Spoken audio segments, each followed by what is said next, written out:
So we're here at the Hideout studio in Las Vegas with Mr. Kane Churko, owner and operator, and he has been gracious enough to grant us a tour of the entire studio.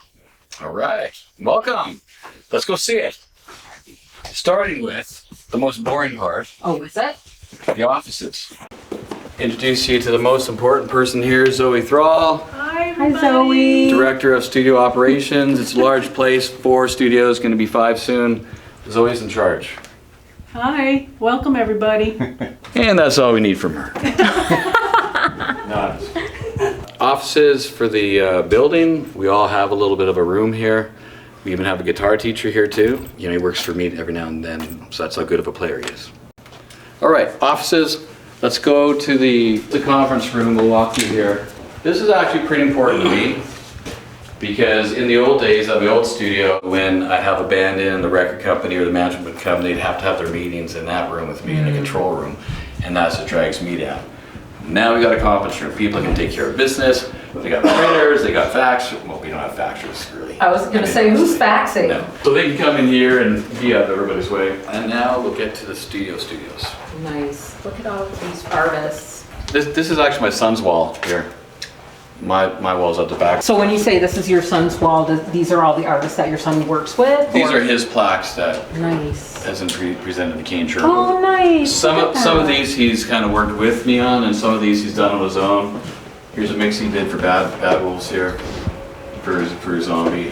Every studio has its own little lounge, so this is going to be Studio C, which is where Kane usually works, but this is his lounge here. I usually like to try to clean things up a little bit, but you know, everybody's in the midst of it all, as we like to say, in the middle of a war. So in a lot of closets, there'll be guitars, different pieces of gear, his little pedal collection there, which in most cases, you know, clients can use.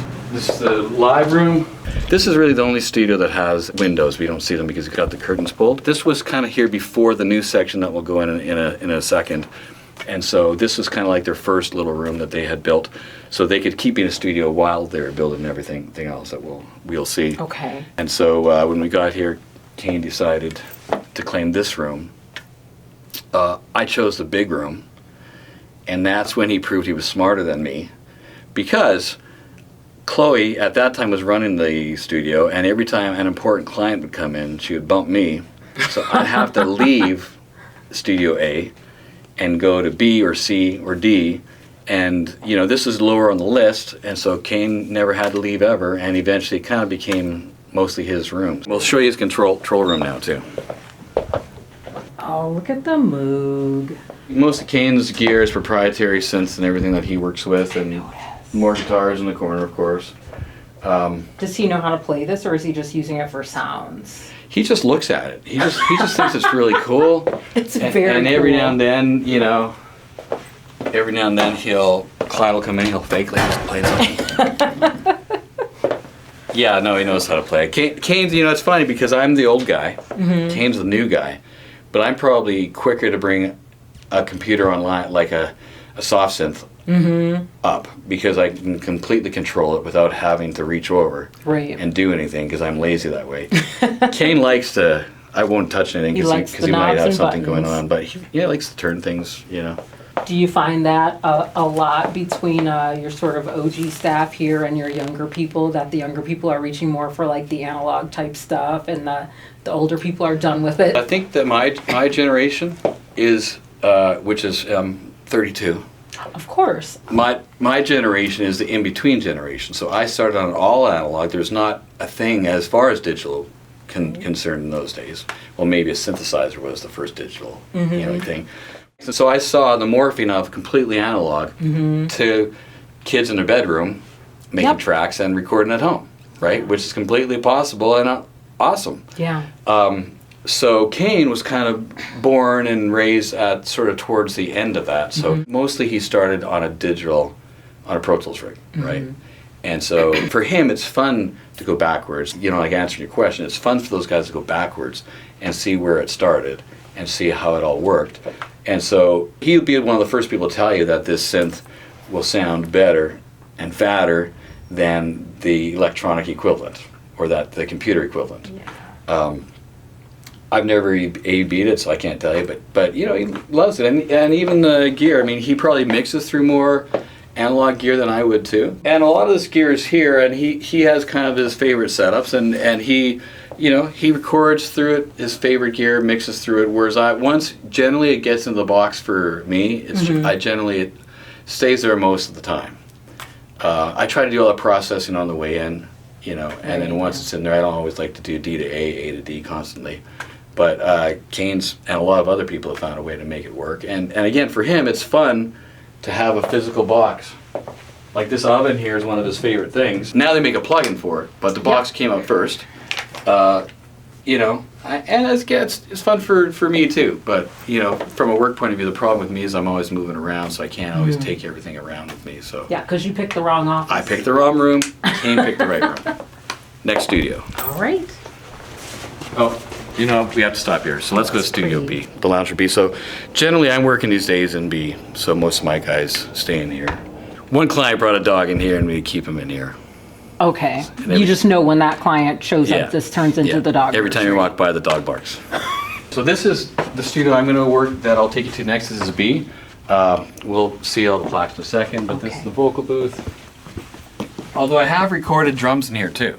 Oh, okay. I mean, you don't need a huge room. In fact, the drums, the close mics really sound good in here because it is a smaller room. You know, think of it like a ghetto blaster in a stadium or a ghetto blaster in a small closet. Gotcha. It'll sound bigger and fatter in Yeah. a small room.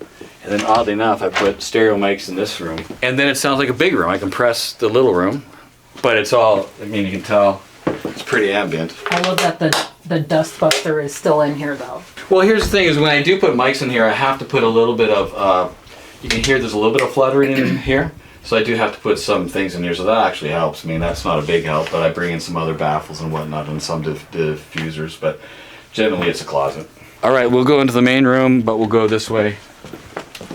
And now we get to see your wall. Yeah, this is represents a lot of work, a lot of years, you know. I can't say I don't like walking down this hallway. So you clearly have a very tight relationship with Five Finger Death Punch. I've done 8 records with that band. Wow. Hard to believe, considering that was the first one I did in my house here Yes. in town. Well, the second one I did here in town, but yeah, I just worked and they were from town and it did good and we kind of got along and kept on rolling with it. Welcome to Studio B. So I'm here most of the time. Got to get the branding happening here. Okay. Standing up. There we go, the Hideout. You know what one of my favorite things in this place is? What is that? Check it out. The only problem is this corner here that has tape on it. You haven't worked the Hideout unless you've hit your head on this corner. Same thing with these doors here too, is that you haven't recorded the Hideout until you walked through this door. I love And it. these are solid doors, they hurt. In this room we got an SSL 9K. So this was, when they built it, was considered more of a mix room, and Okay. it's definitely one of the best sounding rooms. The last best analog console that SSL built, 80 channels of joy, all outboard gear. Every room comes with assortment of gear that sits in the room. You know, the great thing about having 4 studios is that we can steal from different rooms, and if if we got a client that's more demanding, we can get outboard gear from different rooms, and maybe they have a favorite piece of gear they had in the other room, and we just bring it in here and do that. So this unit here is called the Unfair Child. So I put this is a clone of the original Fairchild. That's probably, if you found one of these, they're an original one. They were probably built in the 40s. They're probably about $70,000 now, I would think. So this is a company, Undertone Audio, that built that. And so I use that pretty much on almost everything. Even if I don't run it, it's a tube compressor, and even if I don't work it, I still run things through it just to get some of that tube sound to it. Nice. You know, again, I like to affect things on the way into digital, not always afterwards. So I try to do a lot of that sort of thing. So I'd say that's why it's handy here right by my side, so I can, Let's take it from the second chorus. Do you always use your Muppet voice when you have to go from the second? Always the Muppet voice. I know every room's got to be associated with a favorite memory, no? I can't always tell the favorite stories. Uh-huh. I think that this room is honestly most of my clients' favorite room to work in. It's very comfortable and very closed off from the rest of the studio as well. It's like the hideout. This room has such a great cadenza here that, you know, some of my clients, you know, bring things they like to look at, put them up here. One of my clients saged the room. Uh-huh. Is that the right the word for it? Yeah. Getting the evil spirits Yeah. out. You know, that sort of thing. And that was a memorable day. I'm sure it was. I didn't know I had so many evil spirits in my room, but apparently I did, and they, you know, smoked it out, and, you know, that was fun. Let's go to Studio D. Here's Studio D, which is the smallest. It's more of a production room and our Atmos room at this point. I'm not sure if there's somebody in here or not. Okay. There is, but it's cool. Okay. This is our chief engineer, Lewis. Hey. This is where Lewis lives. Right.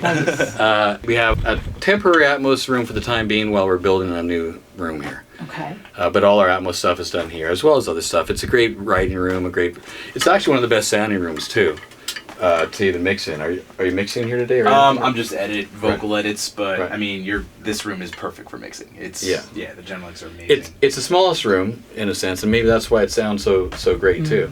But I've mixed a couple of records in here mostly, and it's always turned out great in here. So, but it's a smaller room, so people don't, you know, we don't get as many pictures taken here as in front of the consoles. Of course. In A or B, but very functional. And all the computers are the same from room to room, so you can start in a bigger room, come to a smaller room. It's a great room to do vocals in too, because you can tell how dead the actual control room is. Yeah. So if you have a singer that likes working in the same room as you, and I have a couple of those, you know, I'll set up a mic right here, and we'll just, you know, record it all right in the same room. Nice. You know, I'll put headphones on, they'll put phones on, and it works out real well in this kind of room.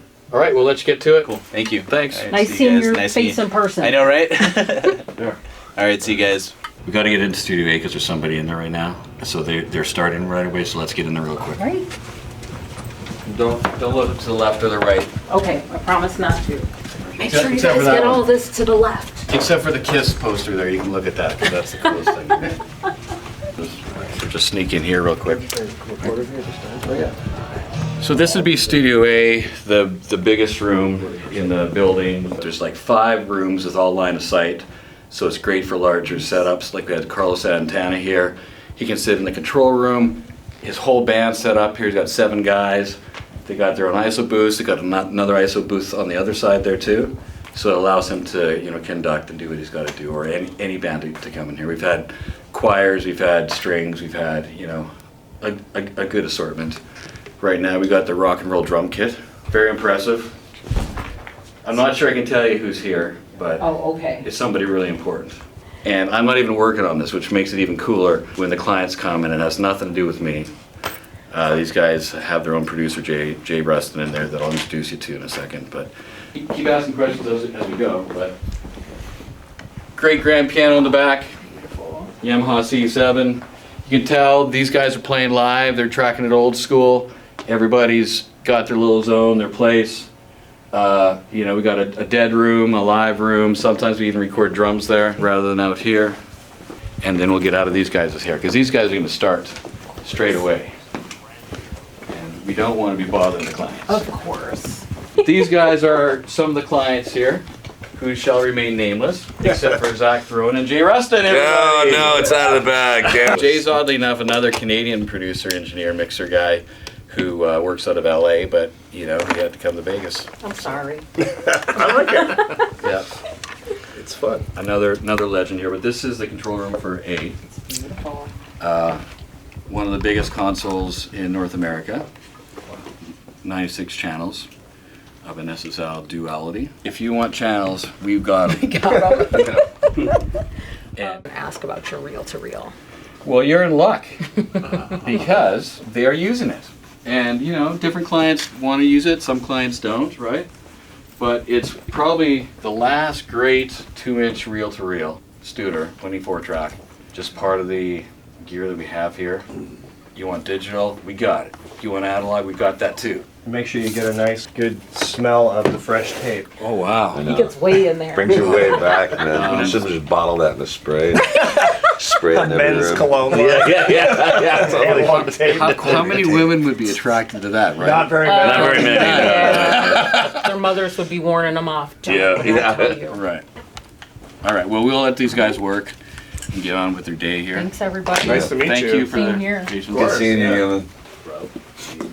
I can't even get behind. I can get behind you. So again, great isolation here. Most studios have TVs too, so voiceover work. We had Marie Osmond in here one time, doing some kind of a voiceover for a Christmas special that she had done. And being in town here is great because we have all the strip people who are doing shows and residencies. So it's actually kind of a cool city to be a studio. I mean, we get lots of people coming through town you wouldn't normally get unless you were in LA or New York or Right. Nashville or Right. one of those three centers. But here we kind of get them all. They eventually have to go through town, and some of them stay.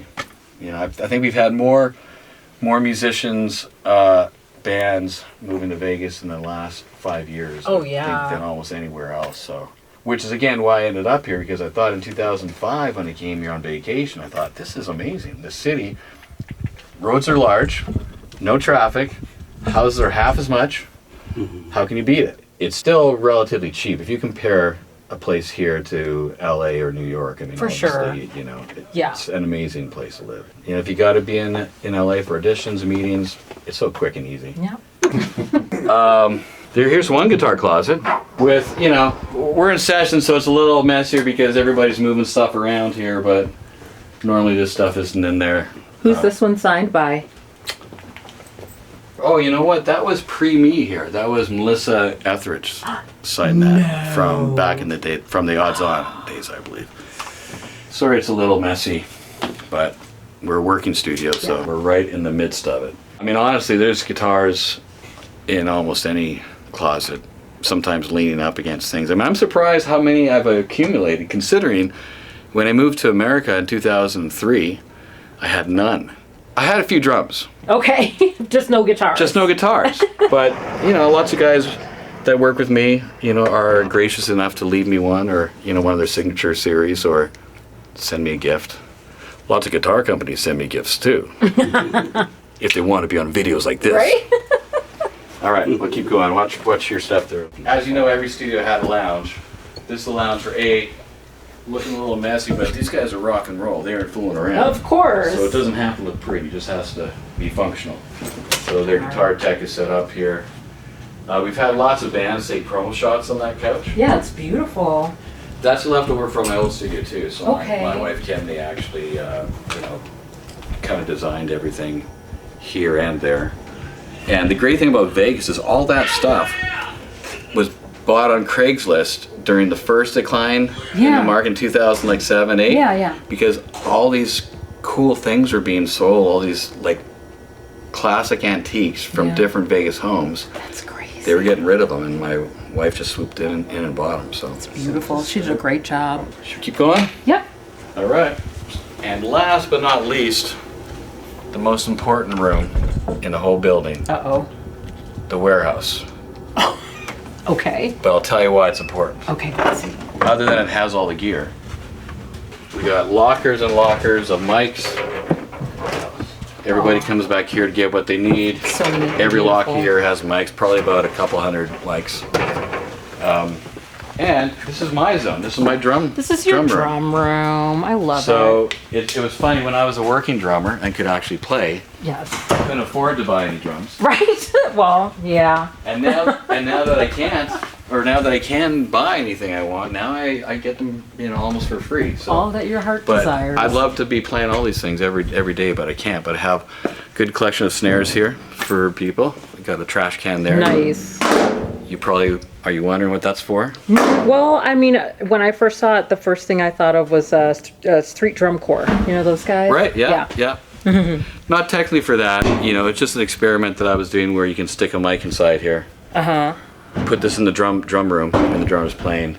And I put a snare on top, like a snare bed on top, and then you can mic underneath. It just gives you a little bit more ambience, a different kind of trash canning sound, like literally a trash canning sound. Also, you can, for fun, that didn't sound very good, but I was going to say that's really dead sounding. you add that to some samples, and it's pretty cool. Nice. Yeah, just a collection of kits. And these are generally available for any clients, you know, Nice. and until they wreck one, and then Until they're they not wreck available it. anymore. Well, you know, drummers. This is really the guts of the studio. You know, it's nice to put on a good face in those other rooms, and everybody sees the other rooms, but they rarely see these rooms. Yeah. And you know, various extra gear we have. I mean, there's so much gear that's not even in the rooms that people ask. You know, we've got even this. You know, the full-time tech bench. I mean, this guy Ed Oh my goodness. can fix anything we have, anytime. And when you have as much gear as we have, lots of it's vintage. So there's always Right. something going down, a tube that has to be replaced. You know, different parts from the 60s that they have to kind of tweak. Ed, who's not here right now, he can fix it all. Is it hard to source some of those parts? It's really hard, but you know, if Ed was here, you would see he's a little older than me, and he worked at the power station in New York for many years, for decades, and he knows everybody around the world. So if there's a Nice. microphone issue, he knows the guys to get the parts from. And we're lucky to have him here, and Vegas is lucky to have him as well. We were talking about the first educational class that I had, and it was an electronics, you know, component class. And you know, I was learning about this stuff, but you know, I decided to get into the music part of it more than the tech part, which is infinitely more fun. But this is what's the real importance: is making sure everything works, making sure everything's as awesome as it can possibly be. And you know, it ain't pretty, but it's functional. It's actually very pretty for what you guys have in here. I'm surprised it's so neat and organized. Well, that's Ed. He even has pictures of how to put things back. And that's no joke. I would like Ed, I think. Yeah, Ed's awesome. Even like the mic walkers here, because you know we have a lot of staff. Really, there's you know usually 4 studios are going every single day. So we have assistants in each room at least if they're not engineering. And you know these are vintage mics, so you don't want to store them on their side. You Right. want to store them straight up. So in case we have a new guy, not like this, like this. And then there's no excuses. We can thank Ed for that. Thanks, Ed. And he even says please. Aw. It used to say hey stupid. And then, you know, because he's from New York. Right? Now I know I'd really like Ed. So then I said, you know what? It's 2020. I don't know if we can say hey stupid anymore. So then he said please.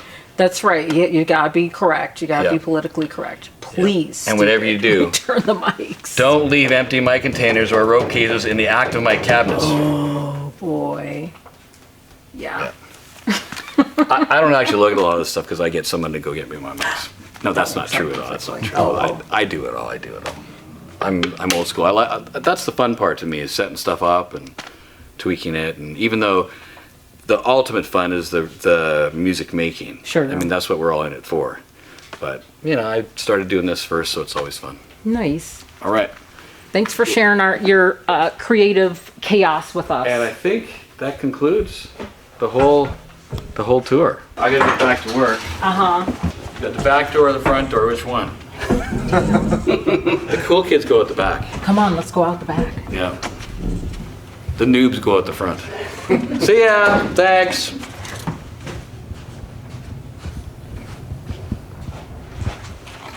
All right.